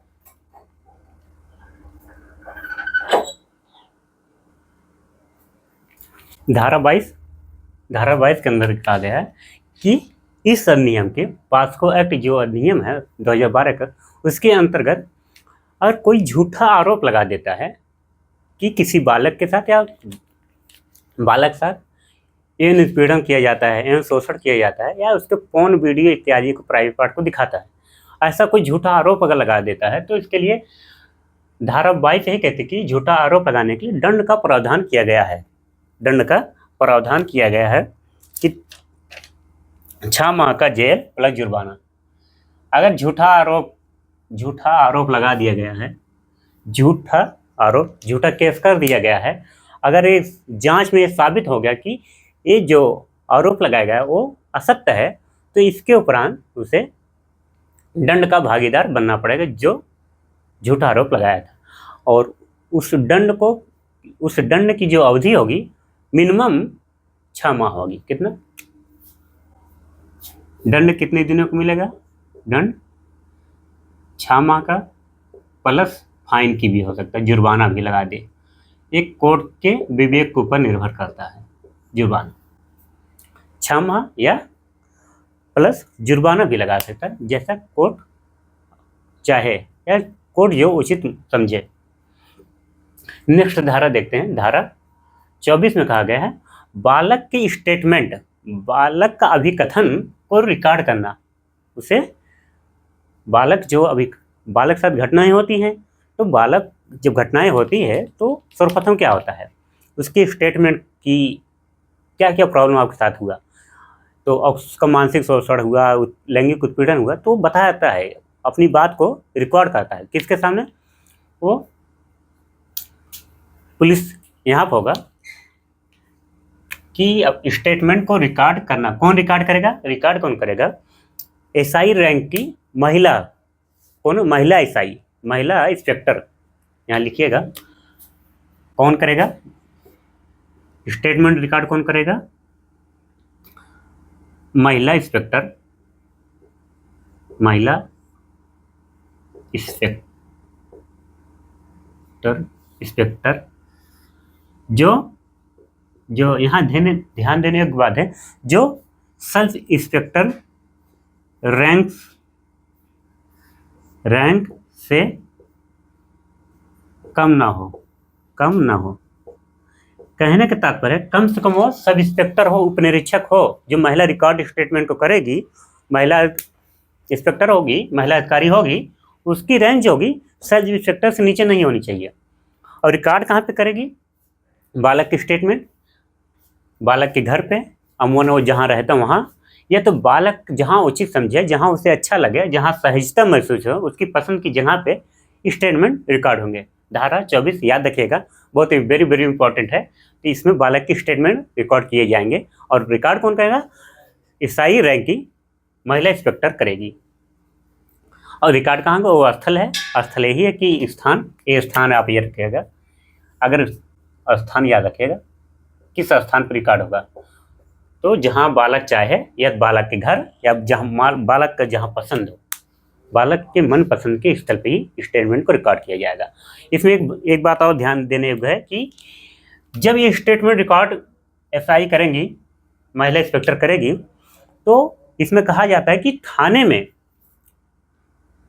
रात होने से पहले वहाँ से उसको छोड़ दिया जाएगा, कि रात होने से पहले ये थाने में नहीं रखा जाएगा। एक बात कहिए, सपोज कि जो थाने में बुला के स्टेटमेंट रिकॉर्ड कर रही है, तो थाने पे रखने का अधिकार नहीं है, उसे शाम होने से पहले उसको छोड़ना पड़ेगा। और दूसरी बात, इसमें उस बालक की पहचान को गोपनीयता रखी जाएगी। बालक की पहचान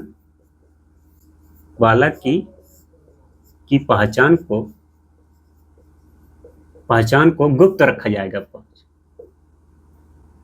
पहचान को गुप्त या गोपनीयता रखा जाएगा।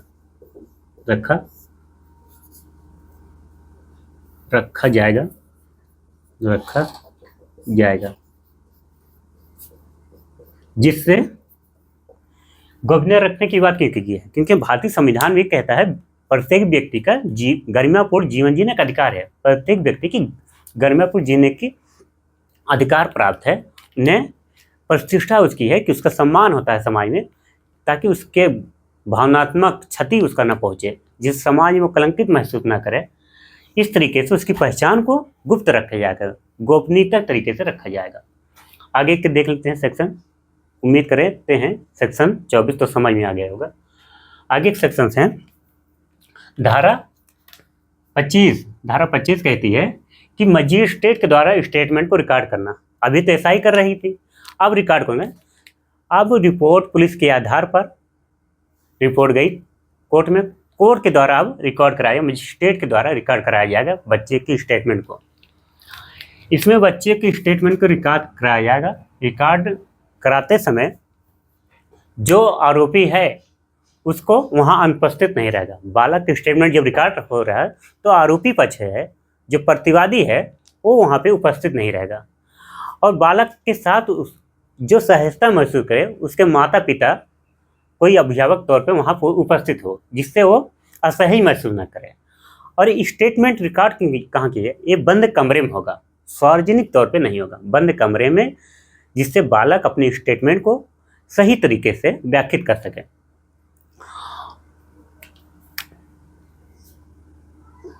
और इसमें एक बात और ध्यान देने योग्य है कि बालक को बार बार साक्ष्य देने के लिए कोर्ट नहीं बुलाया जाएगा। उससे एक बार स्टेटमेंट उसका रिकॉर्ड हो गया तो बार बार उसे, ताकि इसके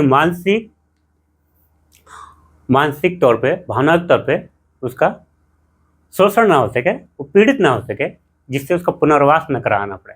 ऐसे में उसके पुनर्वास से बच सके, इसीलिए उसको बार बार स्टेटमेंट रिकॉर्ड के बाद नहीं बुलाया जाएगा, उसे राहत दी जाएगी। और एक बात इसमें तो पहले ही बता दिए कि आरोपी वहाँ पे उपस्थित नहीं है, जिसके ऊपर आरोप लगा है, बालक की स्टेटमेंट जब दे रहा तो वो प्रतिवादी उसमें मौजूद वहाँ नहीं रहेगा, जिससे वो भयभीत न हो, वो डरे सहमे ना, इसलिए वहाँ अनुपस्थिति प्रतिवादी की प्रतिबंध है।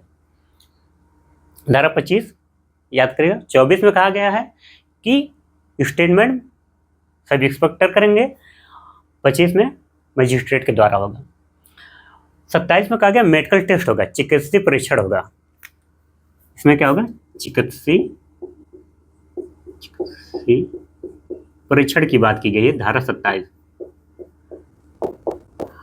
बालक साथ उसके लैंगिक शोषण हुआ है तो शोषण के उपरांत बच्चे के मेडिकल टेस्ट होगा। मेडिकल टेस्ट में देखा जाएगा किस चीज़ की हानि हुई है।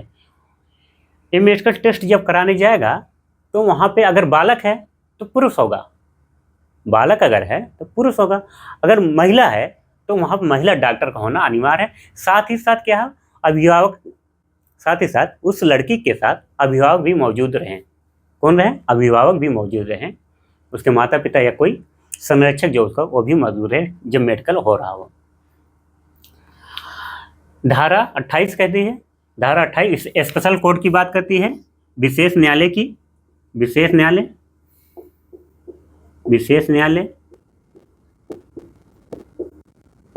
विशेष न्यायालय का गठन कौन करता है, राज्य सरकार करती है। किसके कहने पर करती है, हाईकोर्ट के मुख्य न्यायाधीश के, हाईकोर्ट के मुख्य न्यायाधीश के सलाह पे ही स्पेशल कोर्ट का गठन किया जाता है। और किस लिए किया जाता है, इसलिए किया जाता है कि जिस बालक को पीड़ित हुआ है या बालक को क्षति हुई उसके न्याय के लिए त्वरित कार्रवाई हो सके। क्या हो सके, त्वरित कार्रवाई हो सके, इसलिए स्पेशल कोर्ट की व्यवस्था की जाती है।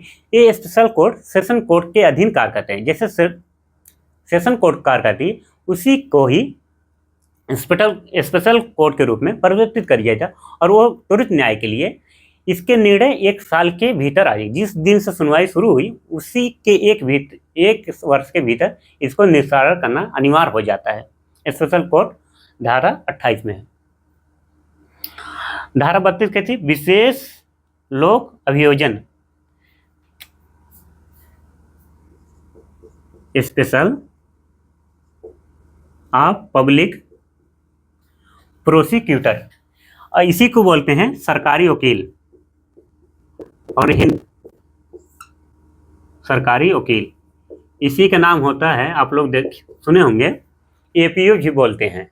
एपीओ का एग्जाम होता है, लोक सेवा आयोग कराता है। जिस तरीके पीसीजे का होता है उसी तरीके से एपीओ का भी होता है। एपीओ को ही सरकारी वकील बोलते हैं। विशेष लोक अभियोजन, ये क्या कहते हैं, सरकार की तरफ सरकारी वकील होते हैं। जो व्यक्ति पीड़ित होता है वो अपने केस लड़ने में सक्षम नहीं होता है, वकील इतनी आर्थिक स्थिति उसकी अच्छी नहीं होती है, तो सरकार उसके लिए सरकारी वकील की नियुक्ति करता है। विशेष लोक अभियोजन जिसे सरकारी वकील कहते हैं उसका उल्लेख किया गया इस अधिनियम के अंतर्गत धारा 32 में। हाँ, धारा 33 क्या कहते हैं, स्पेशल कोर्ट की शक्ति और प्रक्रिया। शक्ति क्या है, पुलिस के आधार पर, पुलिस रिपोर्ट के आधार पर वो सुनवाई करेगा स्पेशल कोर्ट, और उसकी प्रक्रिया क्या होगी, उसका विचारक ट्रायल क्या करेगा, ट्रायल कैसे होगा, इसकी स्पेशल कोर्ट की बात की गई है। स्पेशल कोर्ट में ट्रायल करेगा, बार बार बालक जाएगा नहीं, बालक को एक बार स्टेटमेंट रिकॉर्ड करने के बाद वो घर पे बैठा रहेगा।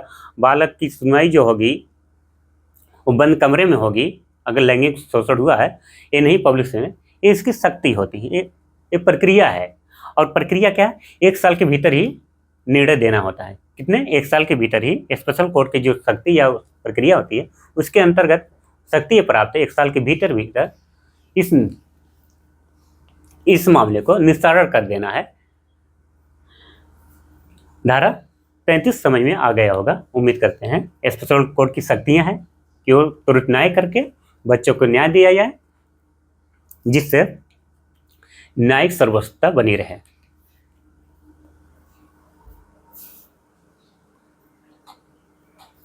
धारा 35 मामले का निपटारा। कोई मामला है, कोर्ट में पहुंचा है, अपराध के घटित होने के तारीख के 30 दिन के भीतर पहुंचाना होता है रिकॉर्ड दर्ज करके, तो उस मामले को 1 साल के भीतर ही निपटारा करना अनिवार्य होता है स्पेशल कोर्ट के द्वारा। जो अभी इससे पहले हम बोले थे उसको सेक्शन में मेंशन किया गया है, सेक्शन 3(5) में इसका उल्लेख किया गया है। धारा 36 में कहता है बालक को साक्ष्य देते समय अपराधी को दूर रखा जाएगा। यही बात हम पहले बोले, जब स्टेटमेंट दे रहा है, साक्ष्य दे रहा है बालक कोर्ट में, तो अपराधी को वहाँ मौजूद रहना, वहाँ उपस्थिति उसकी प्रतिबंध लगाने की बात करता है कि ऐसे समय में वो आरोपी, वो अभियुक्त वहाँ पे उपस्थित नहीं रहेगा। धारा 36 यही बात कहती है। धारा 37 कहती है सुनवाई जो होगी, सुनवाई जिस मामले की लैंगिक उत्पीड़न हो रहा है उसकी सुनवाई बंद कमरे में होगी, जिससे व्यक्ति की गरिमा, बालक की गरिमा, प्रतिष्ठा इत्यादि बनी रहे, जिससे उसके गरिमा को ठेस न पहुंचे, उसके प्रतिष्ठा को ठेस न पहुंचे, भावनात्मक कष्ट न पहुंचे। इसलिए सुनवाई जो होगी उसको बंद कमरे में की जाएगी। और किसकी उपस्थिति में? ये बालक के माता पिता या अभिभावक के उपस्थिति में ही बंद कमरे में सुनवाई होगा। सुनवाई कौन करेगा? न्यायिक मजिस्ट्रेट करेगा। धारा 43 देख लें। धारा 43 में कहा गया 43 में कि पब्लिक में सार्वजनिक स्तर पर, सार्वजनिक रूप से अवेयरनेस फैलाना, पब्लिक में क्या जागरूकता को बढ़ावा देना। बढ़ावा किस तरीके से दे सकते? जागरूकता बढ़ाना मीडिया के माध्यम से,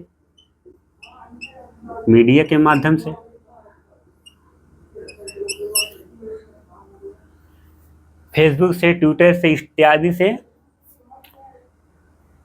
न्यूज पेपर के माध्यम से, और प्रत्येक जिम्मेदार नागरिक का कर्तव्य है कि ऐसे अपराध जो होते हैं उनको अवेयरनेस करें, उनके बच्चों में अवेयरनेस पैदा किए, उनको बताया जाए कि अगर इस तरीके से कोई व्यक्ति बैड टच करता है जिससे बालक असहजता महसूस करे, असुरक्षित महसूस करे, डरा हुआ महसूस करे, तो बिना झिझक ऐसे कोई पसंद का व्यक्ति, जो माता पिता हो सकता है, कोई दोस्त हो सकता है, कोई टीचर हो सकता है, उसको अपनी बात खुल के बता सके। ये करना संवेदनशीलता उस बच्चे में डालिए, ये बातें बच्चों के माइंड में डाला जाए। और ये चीज़ें प्रत्येक अभिभावक, यहाँ पे देखिए कौन अभिभावक,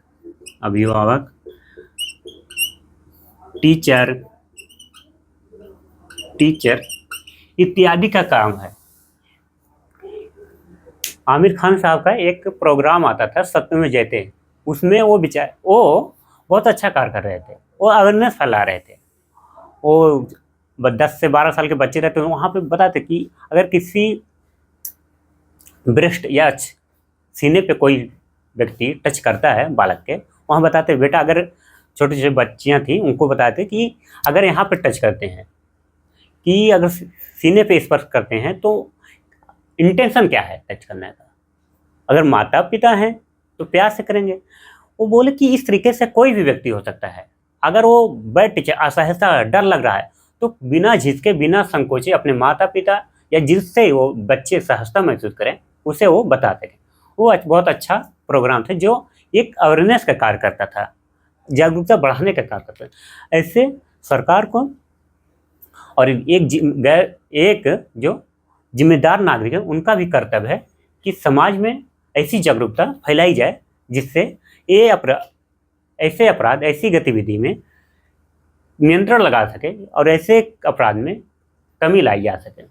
उम्मीद करते हैं आपको पास्को एक्ट समझ में आ गया होगा। आप सभी का बहुत बहुत आभार, धन्यवाद।